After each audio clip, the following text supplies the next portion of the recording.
another episode of 98.3 The Cannonball!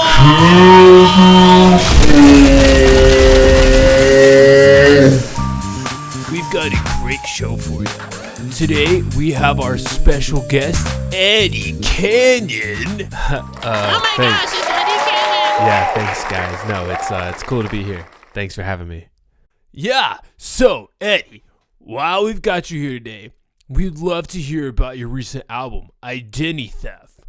Yeah, for sure, man. So it's called Idenny Theff, which is really just like a trippy way to say identity theft.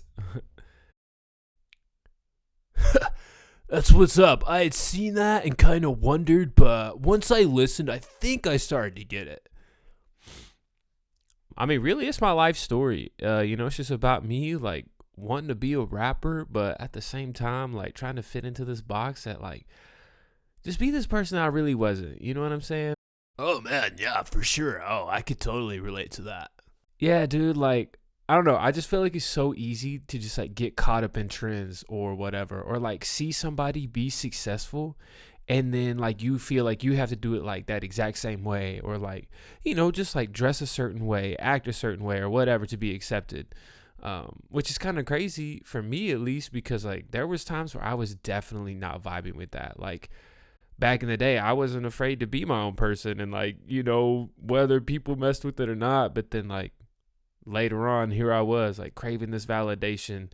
And, like, not even validation just about me, but, like, validation from me being a certain type of person. You know what I'm saying? Yeah. So, what exact type of person were you trying to be? Basically, I just wanted to be somebody who had street cred. You know what I'm saying? Like, somebody who, like, went hard, like Gucci Mane. Yeah. I mean, Nice, man. So, I've heard you talk before about unplugging from the Matrix. What's up with that? yeah, so that's actually, like, a big theme in terms of, like, identity and everything that I'm talking about.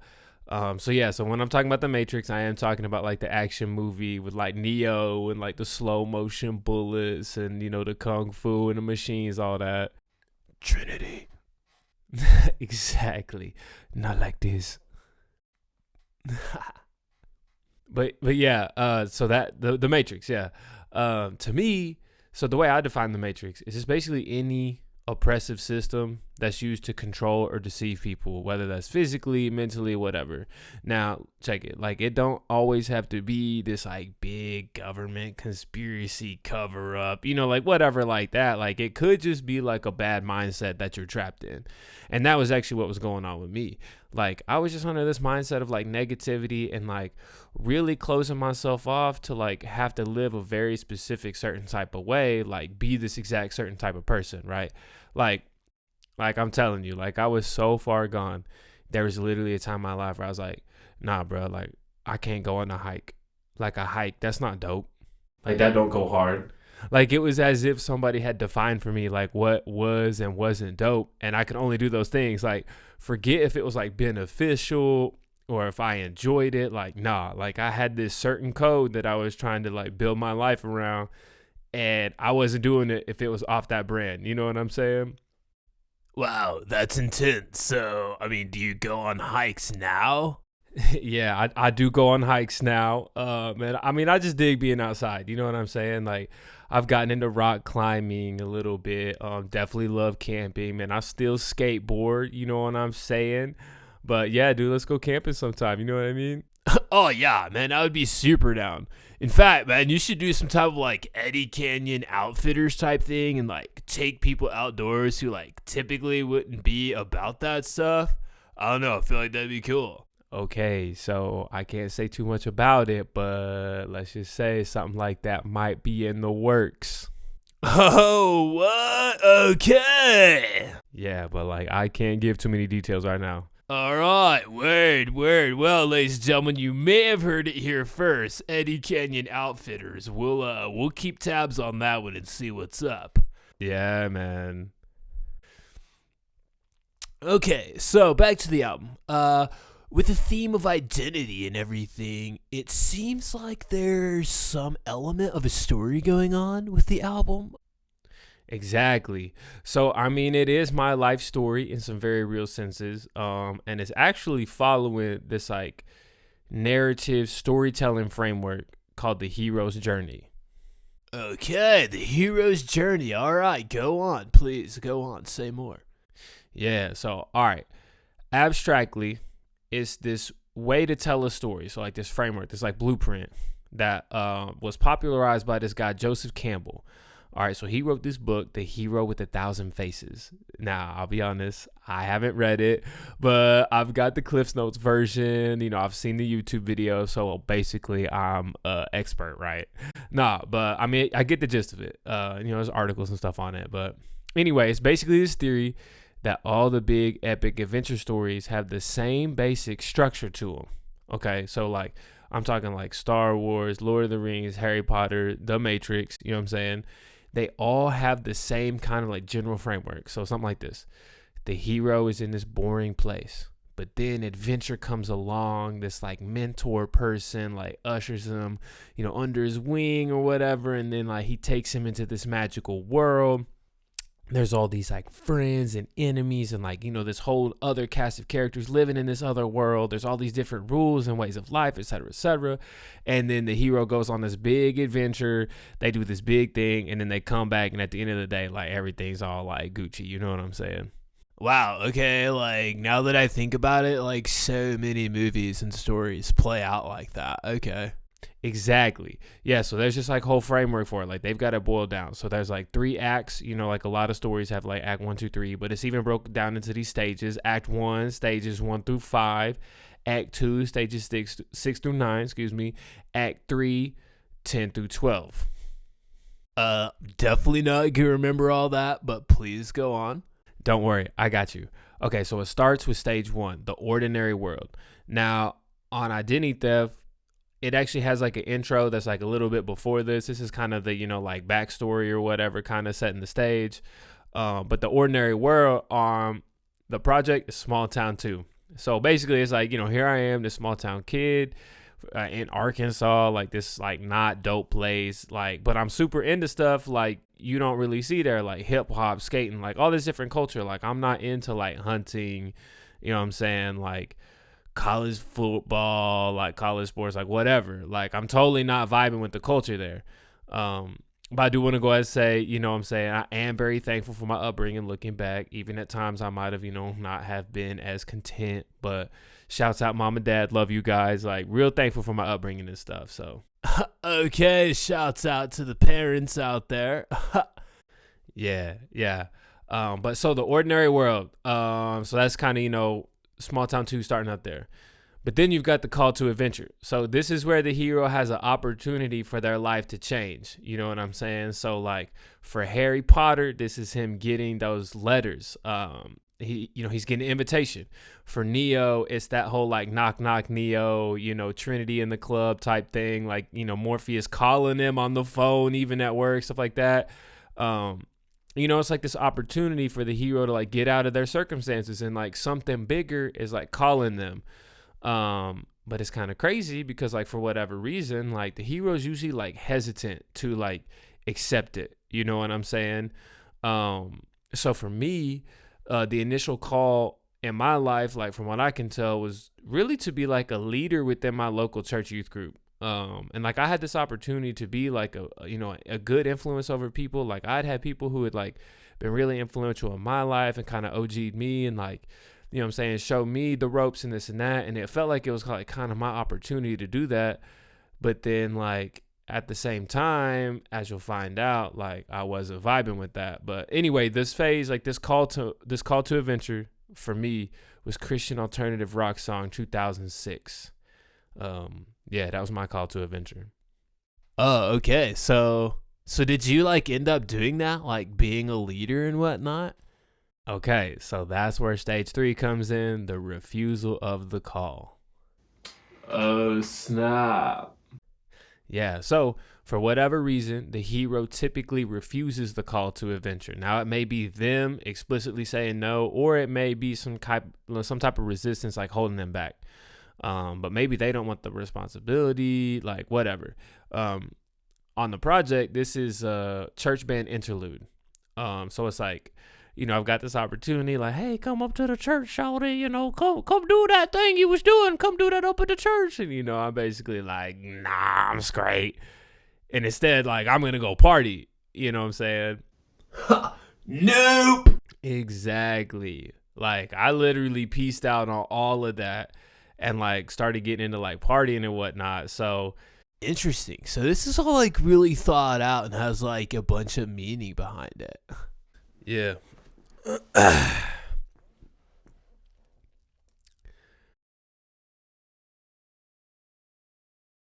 Yeah. Blah, blah, blah. Fine. For sure, man. Okay, cool. So where are we at in the overall framework now? We've had the ordinary world. Yup. The call to adventure. Yup. Refusal of the call. Yup. So that's all still in Act 1. The next part is meeting the mentor. Now, this part gets interesting to me because the song that represents this stage is Pain Party. But at the same time, this song is actually an ode to hip-hop itself. Oh, really? Yeah. How so? I'm close to the edge, I would love to be pushed. Oh, okay, right on. Yeah, so how does that, like, fit into this whole hero's journey thing? Yeah, good question. Okay, so after saying no to the church thing, it's like, okay, well, the alternative is probably going to be this party life. You know what I'm saying? Like, trying to be popular or cool or, like, whatever, which, like, totally wasn't me back in the day. Like I was saying, back in the day, I was kind of, like, down to do my own thing. I didn't care about popularity, but all of a sudden, now I'm like, oh, snap, that's the lane I'm trying to get into. But it's like, where does one learn how to become popular? Or, like, learn how to become cool? But, like, hip hop, man. Like, for me, like, dude, you listen to the right type of hip hop, you listen to this and that, like, you can come away with, like, a different worldview and, like, start to carry yourself in a different way. You know what I'm saying? So, like, I don't know. It's like, I'm over here trying to learn how to live different and trying to be like a different person. And hip hop is kind of like showing me how to do that. You know what I'm saying? And, like, kind of guiding me along this, like, different path. Yikes. Yeah, dude. Okay, so is that all of Act 1? Nah, okay, so there's one last part left in Act 1, and that's crossing the threshold. So this is all kind of like setting the stage, you know what I'm saying? But crossing the threshold, that's where the hero makes the first true, like, transition into this new magical world and leaves their, like, old world and a lot of times their old life behind. And so on the project, on Idenny Theff, the song that represents this stage is Mama Dry 'Em Off. Gotta ask, what is up with that name, though? Yeah. So basically, man, it's just an inside joke from the first time I got high. Okay. Yeah. And, like, if you'll notice, like, it's an instrumental and it's really just, like, trying to capture kind of this, like, sound of, like, man, you're breaking through this barrier. You're, like, going into this new world. Oh, man, that's a trip. Yeah. And I mean, that basically wraps up the first act. So now you're on to Act 2. So this is, you're really starting to see the story unfold and, the magical world and the people in it and the rules of it and all that sort of stuff. So the first stage in Act 2 is stage 6. So this is tests, allies, and enemies. So now that, whatever story you're in, like, the hero is now in this new world, they start meeting the key players, the good and the bad. They start, like, making their squad, or maybe they're, like, meeting a squad or whatever. So let's break it down, like, from examples. So for Harry, this is him meeting Ron and Hermione, but it's also him meeting Malfoy. And then, like, whatever teachers, or, like, especially when he goes into, like, Diagon Alley and he's, like, seeing this new world, like, he's getting to see how it's working and stuff. Star Wars, Luke Skywalker, this is him meeting Han and Chewie, kind of finding out what they about. This is Neo after he wake up out the Matrix. He wakes up on the Nebuchadnezzar. He's meeting the crew and they, like, going around and everything. So anyway, yeah, on Idenny Theff, this is the song Shloop Bloop. So like I was saying earlier, you know what I'm saying, it's partially about peer pressure, because like, you know, some of the friends / even enemies that I met at this time had a big influence on me and was influencing me and impacting me. And, you know, sometimes that was not so good of an influence, a little bit of a negative influence. um, But yeah, it's also just kind of talking too about how I'm like wrestling with the influence that hip hop culture and like the hip hop mindset is having on me too. You know what I'm saying? And like how I'm trying to navigate this like new magical world that I'm like trying to get into, and that I'm like finding myself in it, you know? So it's kind of me asking this question like, all right, how do I live in here? How do I move around in here? For you, how did you know who was friend or foe? It's a good question. I mean, I'll put it like this. Sometimes in life, you really aren't sure who your people are until stuff goes down and people's true colors come out. You know what I'm saying? Like, I would just say, man, be careful who you're around. And like pay attention to like what draws you to like whatever friendship or whatever. You know what I'm saying? And especially what keeps you there. Cause I mean, I'll just say like, you know, like what happens in a relationship when whatever thing you have in common, like if that's not there one day. Like for instance, like I used to like roll around and get high with a lot of people, like doing this and doing that. And it's like, so what happens if like the high isn't there?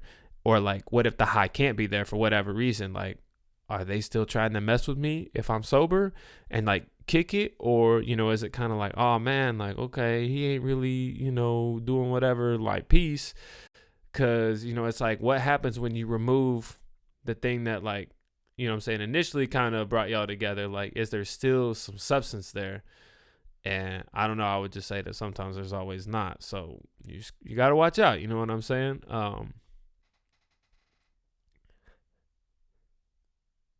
Plus, I think the Bible somewhere says good character. No, bad company hold on. Bad company corrupts good morals or something like that. Can we look that up right now?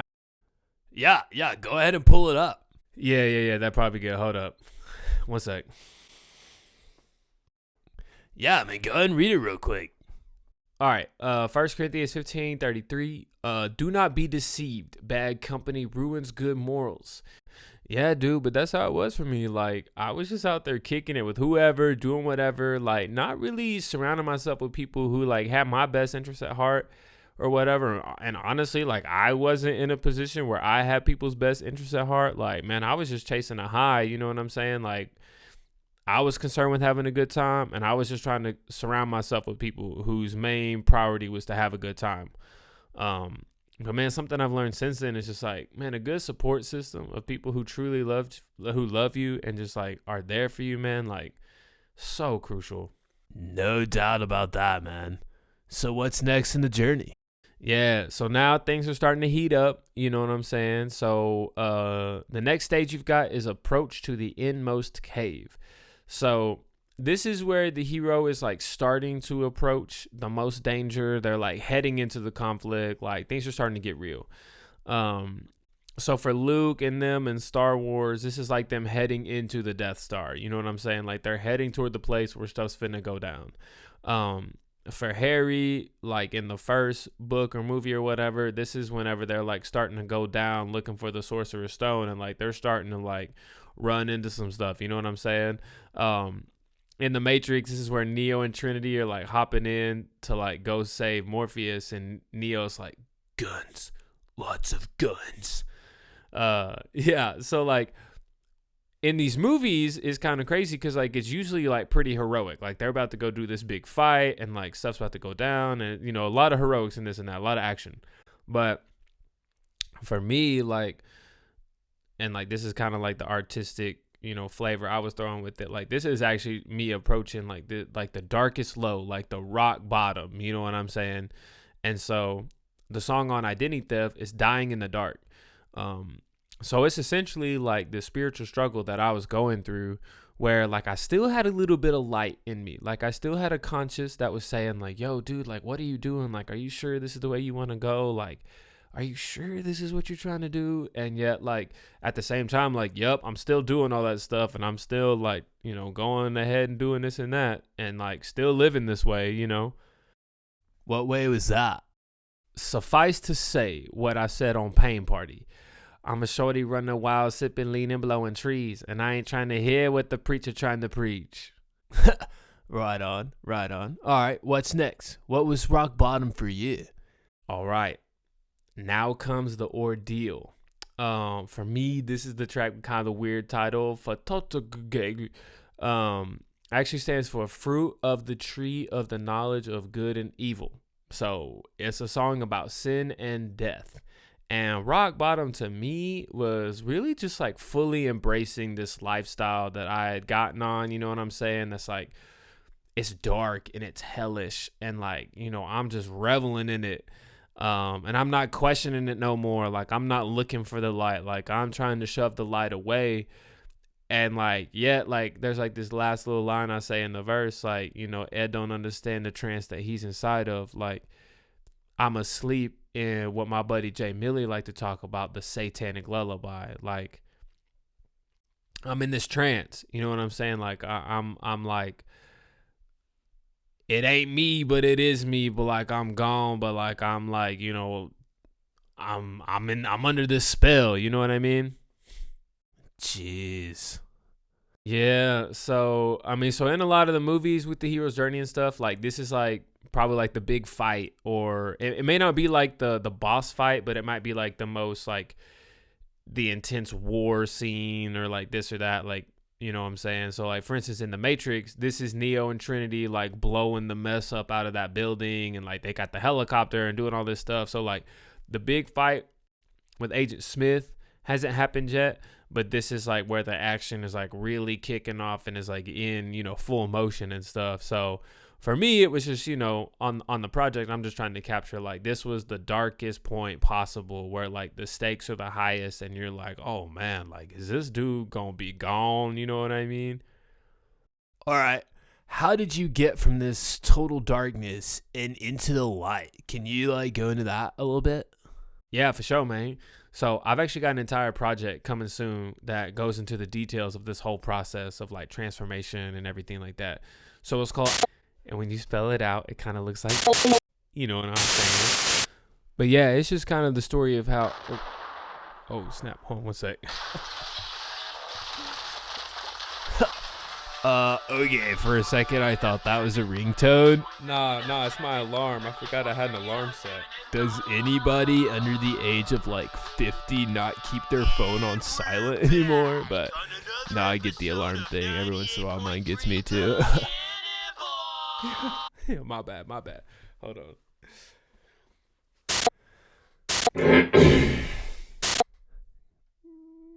Caught up in trance, blah blah blah.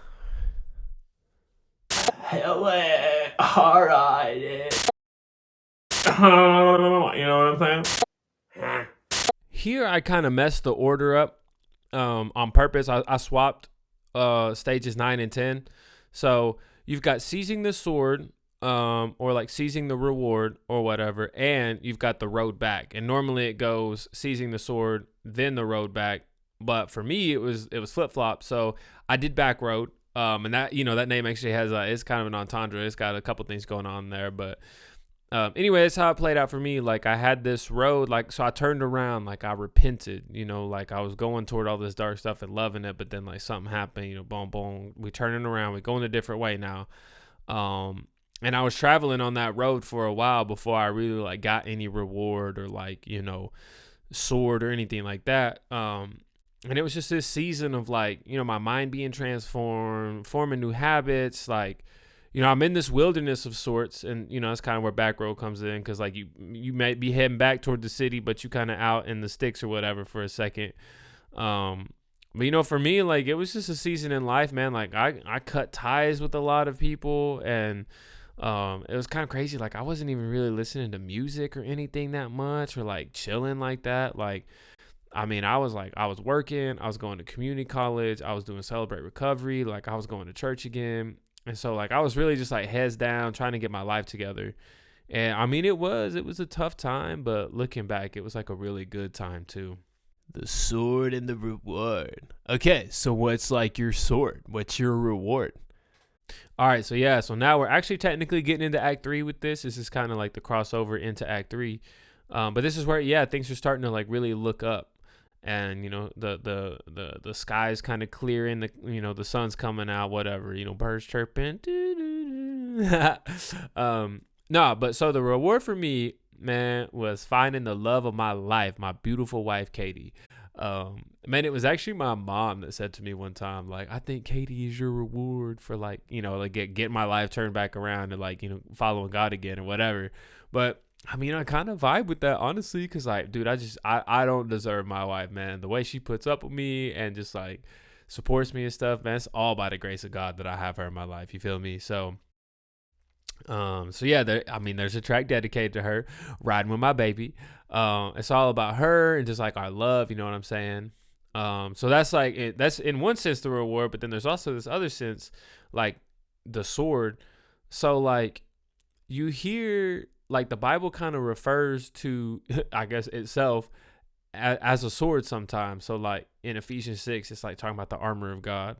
And then there's this Hebrews verse, I think it's Hebrews 4:12. So for me, the sword is like getting this greater grasp and understanding and like, I guess like interested and passionate about scripture. Like I'm just like passionate about scripture now. And it's like dope, man. Like it's crazy how God's story like weaves in and out and like super detail oriented and like, yeah, I don't know. It's tight to me.